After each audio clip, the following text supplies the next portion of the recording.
मेरे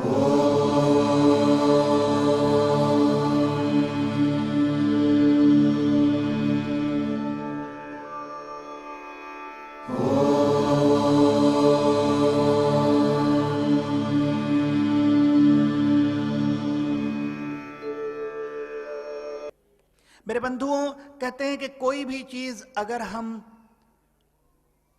positive attitude से शुरू करते हैं, अच्छे चीज से शुरू करते हैं, तो उसका अंत भी अच्छा होता है। अगर आप अपने जीवन को सकारात्मक ढंग से शुरुआत करते हो, सकारात्मक रूप से, पॉजिटिव एटीट्यूड से, खुशी से, आनंद से, उत्सव से, कृतज्ञता से, ग्रेटिट्यूड से, तो आप अपने जीवन में कभी भी खराब दिन नहीं देखोगे।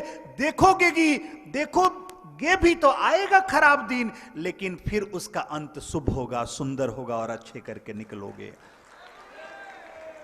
और मैं तो एक चीज जानता हूं मेरे बंधुओं, son of the king never be a beggar. राजा का बेटा कभी भिखारी नहीं होता, राजा का बेटा राजकुमार होता है। तो we all are son of the whole almighty, we deserve all holistic.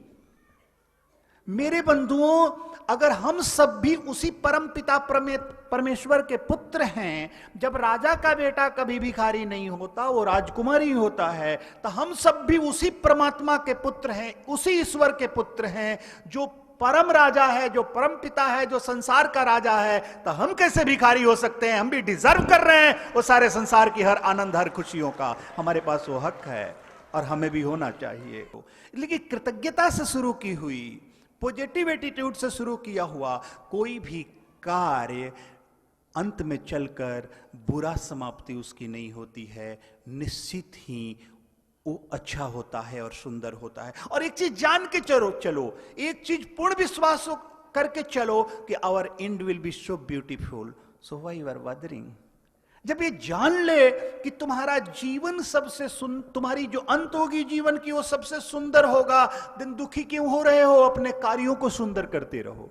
लेकिन तेरी वर्तमान जो है वो भविष्य को बनाती है, लेकिन तुम भविष्य नहीं देखे हो और भूत देख चुके हो। मैं हमेशा एक बात कहता हूं कि past is waste paper, present is news paper, future is question paper, life is answer paper, so carefully read and write, so carefully read and right.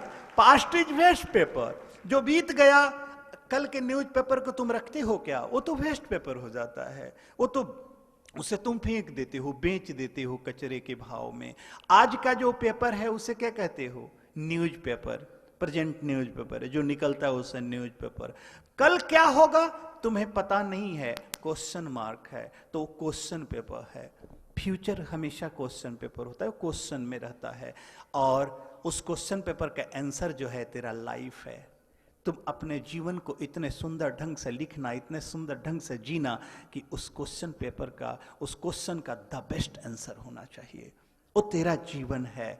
और सो केयरफुली रीड एंड राइट, इसलिए जीवन को केयरफुली रीड एंड राइट करो, उसे पढ़ो और लिखो। और हर पल तुम अपने जीवन को प्योर कॉन्शियस में जियो, प्योर कॉन्शियस में जियो। और जो भी चीज अगर तुम कॉन्शियस में जी रहे हो तो तुम्हें वो सुख देगा, आनंद देगा। और एक बात बताएं, बहुत लोगों को मैं देखता हूं कि जब खुशी होती है तो शराब पी लेते हैं। अरे बंधुओं, जब तुम नशे में चले जाओगे तो उस समय को भोग भी तो नहीं पाओगे, जी भी तो नहीं पाओगे। तुम कहां जिए? तुम तो मूर्छित हो गए। मैं कहता हूं नशे में नहीं जियो, पूर्ण कॉन्शियस में जियो, पूरे होश में जियो, और एक एक पल के लुत्फ को लो। इसलिए कि तुम्हें जो जीवन मिला है, ये जीवन एक तोहफा है परमात्मा का। ईश्वर ने एक तोहफा दिया है तुम्हें। और मैं हमेशा एक बात कहता हूं कि the life we live is God's gift to us, the way we live our life will be our returning gift to God. The life we live is God's gift to us. जो तुम जीवन जी रहे हो वो परमात्मा के द्वारा दिया हुआ एक तोहफा है, तुमको जो मिला है। उस एक तोहफा को तोहफे जैसे जियो। जैसे जो मिल गया है वो तो एक तोहफा है, उसको तोहफे जैसे जियो तुम। जैसे कोई चीज तुम्हें कोई गिफ्ट देता है, कितने खुशी से लेते हो, तो तेरा जीवन भी तो एक गिफ्ट है, तो उसको हर पल खुशी से जियो, हर पल उसका उपयोग करो। मैं हमेशा कहता हूं कि खुशी से जियो, खुशी खुशी जियो, हर काम खुशी खुशी करो। कोई भी काम खुशी के लिए करोगे तो छोटी हो जाएगी, वो मिलेगा कि नहीं मिलेगा। इसलिए मैं हमेशा कहता हूं कि खुशी से जियो, खुशी खुशी जियो, खुशी के लिए मत जियो। जानते हो, हमने सुना है कि एक संत थे जो जंगल में बैठकर तपस्या करते थे। एक लकड़हारा था जो लकड़ी काटता था रोज, और लकड़ी काट कर लेकर के जाता था। मेरे बंधुओं, वो रोज संत को नमन करता था, प्रणाम करता था, साधु बाबा को। वो लकड़हारा लकड़ी काटते काटते लगभग 60 साल का हो गया, बुढ़ा हो गया, अब लकड़ी काट नहीं पाता था। तो एक दिन स्वामी जी के पास आया, उनके चरणों को छुआ और कहा कि स्वामी जी क्षमा करें, मुझे अगर 1 महीना का धन मिल जाता, मैं अगर उस 1 महीना का धन को ले लेता तो मैं बहुत खुश हो जाता, मेरी दुख दूर हो जाती। स्वामी जी ने कहा, 1 महीना की ही बात है ना, क्या बड़ी चीज है। एक काम करो, यहाँ से तुम 21 कदम पूरब जाओ और जाके देखना, वहाँ एक नीम का पेड़ होगा, उसके नीचे खुदाई करना और 1 महीना की संपत्ति मिल जाएगी, आराम से जी सकते हो। उसको विश्वास कम हुआ कि एक कैसे मिल जाएगा, लेकिन चलो, स्वामी जी ने कहा था, गया वहां खोदा और सरप्राइज, बहुत आश्चर्यचकित हुआ और उसको 1 महीना की संपत्ति मिल गई। उसने क्या किया कि उस संपत्ति को निकाला, खुश हुआ, स्वामी जी को धन्यवाद दिया, कहा कि मेरे दुख दूर हो गए, और घर गया। 1 महीना की संपत्ति खत्म हो गई 1 महीना में, 30 दिन में खत्म हो गई। फिर वही झंझट। तो देख लेना, हमारे जीवन में भी तो वही झंझट लगे रहता है। कोई चीज तुम पाना चाहते हो, वो मिल जाता है, मिलने के बाद उसके क्या महत्व होती है। आज सोचते हो एक मेरा घर हो जाए, घर बना लेते हो, घर भी हो जाता है मेहनत करके, और उस घर में जब झगड़ा होता है तो दुख भी तो होता है। उस घर को लेने तक जितनी तुम्हें सुख है, उस घर के रहने में उतनी सुख तुम्हें नहीं मिल पाती है। कोई चीज खरीदने तक जितनी सुख है, उसको भोगने में तुम्हें उतनी सुख नहीं मिल पाती है। इस बात को महावीर समझ गए, इस बात को बुद्ध समझ गए। महावीर जान गए उस चीजों को, बुद्ध जान गए उस चीजों को, शंकराचार्य जान गए वो चीजों को, चल पड़े। कहे कि हम जो मांग कर रहे हैं वो परमानेंट नहीं है, वो अभी मिलेगा और कल उसकी फिर मांग हो जाएगी। आज देखो, नारियां हैं, तुम कहीं जाते हो, कोई शोरूम में बहुत बड़ा हार टंगा है सोने का, या कोई कपड़ा ही, साड़ी महंगी और कोई ड्रेस महंगी दिखी, तुम अपने पति से कहे कि ये मुझे मिल जाए तो मैं बहुत खुश हो जाऊंगी, बहुत अच्छा लगेगा, और तुमको खरीद कर दे भी दिया। देने के बाद अगर उस साड़ी को पहनकर 3 बार पार्टी में चले जाओ, किसी फंक्शन में, किसी पार्टी में, क्या चौथे बार उसी साड़ी को पहन के जाने में तुम्हें वो खुशी मिलेगी? मिलेगी? बोलो। नहीं मिलेगी। चौथे बार सोचोगे, एक ही चीज पहन के कैसे, बोर होंगे लोग, क्या सोचेंगे इनके पास दूसरा कपड़ा ही नहीं है। क्या करेगी? दूसरी साड़ी में तेरी खुशी चली जाएगी, दूसरी साड़ी में चली जाएगी, तो तेरी खुशी फिर दूसरी साड़ी में चली जाएगी, उसी शोरूम में टंगे, खूंटी पर टंगे हुए दूसरे कपड़े पर चली जाएगी, तेरी खुशी दूसरे हार पर चली जाएगी। तो तेरी खुशी तो ट्रांसफर होती रहती है, बढ़ती रहती है, यहां वहां, जिसकी कोई सीमा नहीं है, कोई मंजिल नहीं है। तो खुशी पाने का कोई मंजिल नहीं है, खुशी पाने का कोई रास्ता नहीं है। मेरे बंधुओं, खुशी पाने का कोई रास्ता नहीं है। मैं कहता हूं, खुशी ही रास्ता बना लो सब कुछ पाने का। खुशी खुशी पाओ सब कुछ को। खुशी के लिए मत जियो, खुशी से जियो। हर चीज में खुशी से जियो, उत्सव से जियो। एक चीज जान ले कि तुम अपने बच्चों को अपना मैक्सिमम देते हो ना, आप अपने बच्चों को अपना मैक्सिमम देते हो। जो आपको सबसे अच्छा चीज है, अपने बच्चों को आप देते हो। यहां तक कि मां रुखी सुखी भी खा लेगी, लेकिन बच्चे को अच्छा खिलाती है। तुम कैसे भी कपड़े पहन लोगे, लेकिन अपने बेटे को अच्छे से अच्छे देते हो। हर कोई अपने बच्चे को जो उसका मैक्सिमम होता है वो देता है। किसी ने कार दिया, मर्सिडीज दिया, और किसी ने साइकिल दिया, प्रश्न इसका नहीं है, प्रश्न इसका है कि क्या उसने अपना मैक्सिमम दिया, अपना मैक्सिमम दिया। तो हर कोई अपने बच्चे को अपना मैक्सिमम देना चाहते हो, तो तुम्हारा जो परम पिता परमात्मा है, ईश्वर है, वो भी तो तुमको अपना मैक्सिमम देगा, वो भी तो तुमको अपना अधिकतम देगा। हाँ, तो उस 1 महीना में उस आदमी का तो खर्चा हो गया पैसा। 1 महीना, फिर 1 महीना के बाद आया और कहा स्वामी जी मैं बहुत दुखी हूँ, अब तो और भी उम्र बढ़ गई, लकड़ी मिल नहीं रही है, एक काम कीजिए स्वामी जी, एक बार और कृपा कीजिए मेरे ऊपर, 1 साल का खर्चा दे दीजिए, मैं बहुत खुश हो जाऊंगा। स्वामी जी फिर मुस्कुराए, सोचे कि 1 महीना 1 साल से 10 साल से तेरी खुशी जाने की नहीं है, कुछ बोले नहीं, इसलिए कि बहुत ऐसे प्रश्न हैं जिसके उत्तर तुम स्वीकार करना नहीं चाहते हो। स्वीकार, कोई पूछे कि मैं कितना दिन जीऊंगा, और कोई बोल दे कि तेरी जीवन अभी खत्म हो जाएगी, तो वो लड़ाई कर लेगा, झगड़ा कर लेगा, बोलेगा देखो मुझे डरा रहे हैं, भाग जाएगा। इसलिए कि हम सत्य को स्वीकार करने के लिए भी तैयार नहीं होते हैं, और यही कारण होता है कि सामने वाला सत्य बोल भी नहीं पाता, उसको बोलने में भी बहुत सारी परेशानियां, वो रोकता है, सोचता है कि सत्यम बुरियात प्रियम बुरियात, अप्रियम सत्यम न बुरियात, सत्य बोलो लेकिन प्रिय बोलो, अप्रिय सत्य मत बोलो। मतलब अप्रिय सत्य न बोलो का अर्थ ही नहीं है, यह है कि सत्य को प्रिय बनाकर बोलो, उसको भी अप्रिय बनाकर मत बोलो। नहीं तो आप जरा सोचो, सत्य है कि ये मेरी मां है, और ये इससे भी बड़ा सत्य है कि मेरी मां होने के पहले वो मेरे पिता की पत्नी हुई थी, तो ये सत्य है। और तुम अपने मां को जाकर बोलो ए मेरे पिता की पत्नी खाना दो, तो खाना देगी कि जूता देगी तुमको? वो थापड़ देगी, वो ठोकेगी तुमको, कुटाई कर देगी तेरी पहले, ऐसे कैसे दे देगी? लेकिन सत्य है, लेकिन अप्रिय है, अप्रिय है मेरे बंधुओं। तो उसने कहा कि स्वामी जी 1 साल का। स्वामी जी बोले एवमस्तु, जा यहां से तुम आगे बढ़, और बढ़ करके जाओ, एक तुमको पीपल का पेड़ मिलेगा, उस पेड़ के नीचे, यहां से जब तुम अपने 900 कदम जाओगे तो पीपल का पेड़ मिलेगा, उस पीपल के नीचे खोदना, 1 साल के खर्च निकल जाएगा। ये आदमी सोचता था ये स्वामी जी भिक्षा मांग मांग के जमा करके गाड़ा हुआ है क्या कि मुझे बता रहा है, लेकिन ऐसी बात नहीं थी, स्वामी जी को ज्ञान था कहां क्या है। तो गया, खोदा, उसको सामान निकला, स्वामी जी को नमन किया और आगे बढ़ा, कहा धन्यवाद स्वामी जी। मेरे बंधुओं धन्यवाद दिया और आगे गया। 1 साल आराम से खाना का खाया, जिया, अच्छे किया। 1 साल के बाद वो भी खत्म हो गए। लेकिन जीवन में तुम जो जो चीज अरजते हो सब एक दिन खत्म होने वाला है, सब नासवर है, सब एक दिन मिट जाएगा। और अगर वो रह जाएगा तो मृत्यु आकर तुम्हें मिटा देगी और तेरे लिए वो राख बना देगी, तेरे लिए उसका कोई महत्व नहीं रहेगा। तुम कितने भी अरज लो, कितनी भी नाम प्रतिष्ठा जस कुछ भी कमा लो, एक दिन मृत्यु उसे खत्म कर देगी। और ये सत्य है कि मृत्यु उसको उसकी राख बना देगी।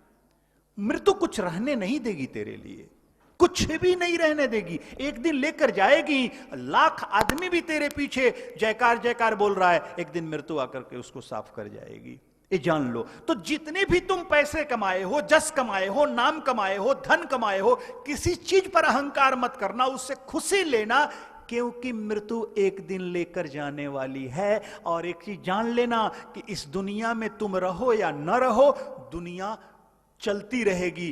कहते हैं बदल जाए अगर माली, चमन होता नहीं खाली, बहारें फिर भी आती है, बहारें फिर भी आएगी, बहारें फिर भी आती है, बहारें फिर भी आएगी। अब तेरे जीवन में जो बसंत आया है उसका लुत्फ तो ले ले तुम।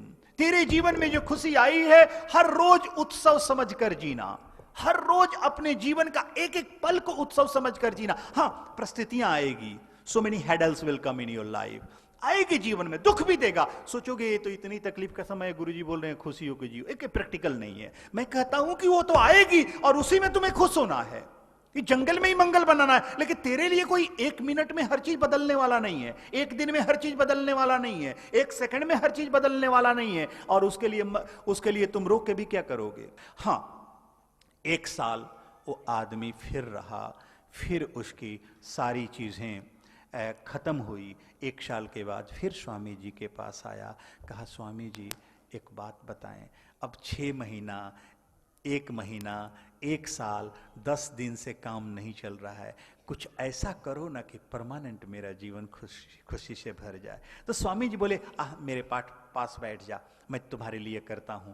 तो बोले, यहां अभी बैठने का मेरा दिल नहीं करता है, अभी यहां बैठने का मेरा दिल नहीं करता है, अभी मुझे कुछ दे दो, अभी मुझे परिवार का जीवन जीना है। स्वामी जी ने कहा, ठीक है, क्या चाहिए? तो बोले, स्वामी जी एक काम करो, अब मेरी उम्र ऐसे भी 61 साल की हो गई, 62 साल की, मुझे 20 साल का संपत्ति दे दो, 20 साल मैं मजे से खाऊंगा, रहूंगा, और उस बीच में मर जाऊंगा, मुझे मेरी खुशी हो जाएगी। स्वामी जी कहे, ठीक है, चल, यहां से तुम 1 माइल जाओ, 1 माइल जाओगे तो आंकड़े का पेड़ मिलेगा, उस पेड़ पे के अंदर खोदना, वहां तुम्हें 20 साल की संपत्ति मिल जाएगी। तो वो गया, खोदा, उसको 20 साल की संपत्ति मिली। जाने लगा तो उसने कहा, स्वामी जी मैं आपसे एक बात पूछूं, आप पागल हो या मूर्ख हो? स्वामी जी मुस्कुराए, कहे, क्या, क्यों? तो मैं ये सोचता हूं, या तो आप पागल हो, नहीं तो महामूर्ख हो। जब आपको सब चीज मालूम है कि यहां 1 महीना की संपत्ति है, यहां 6 महीना की है, यहां 1 साल की है, यहां 10 साल की है, यहां 20 साल की है, यहां 30 साल की है, सारी संपत्तियां आपको मालूम है, अरबों खरबों की, तो पागल जैसा यहां बैठ के क्या कर रहे हो आप? क्यों ओम ओम कर रहे हो, एक नाक से हवा लेते हो, एक नाक से छोड़ते हो, क्या जरूरी है इसका? क्यों बैठ करके ये सब काम कर रहे हो? अरे वो सब संपत्ति उठाते, राजा जैसा जीते, आराम से जीवन को जी लेते, और नहीं तो महामूर्ख हो कि समान रहते हुए आपको कीमत पता नहीं है।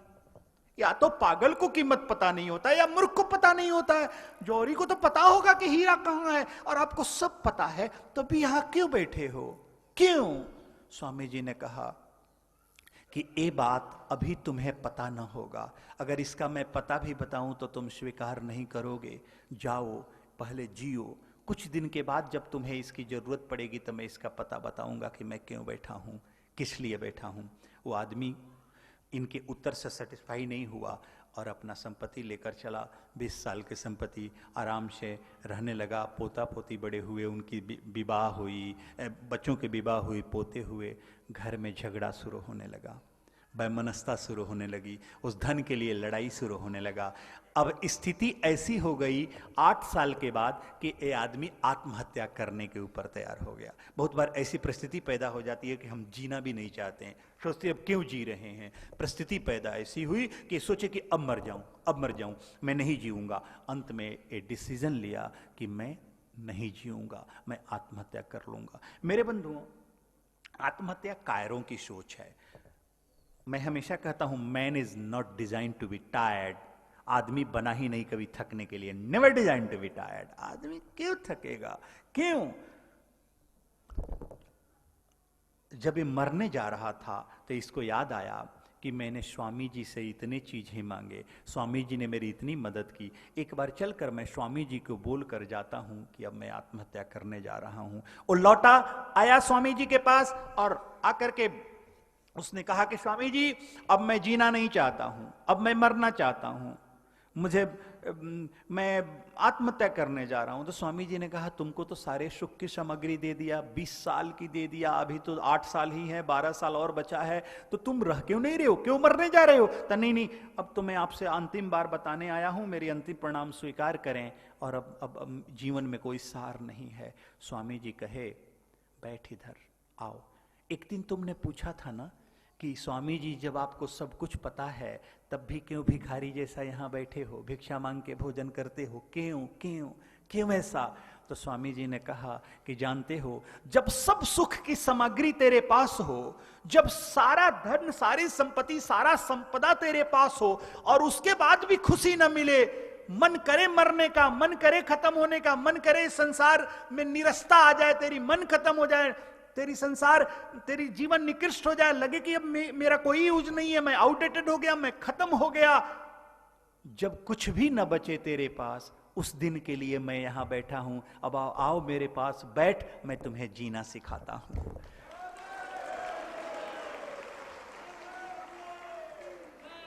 आओ मेरे पास बैठ, मैं तुम्हें अब जीना सिखाता हूं। मेरे बंधुओं, इसलिए मैं कहता हूं खुशी खुशी जियो, खुशी के लिए मत जियो, खुशी से जियो।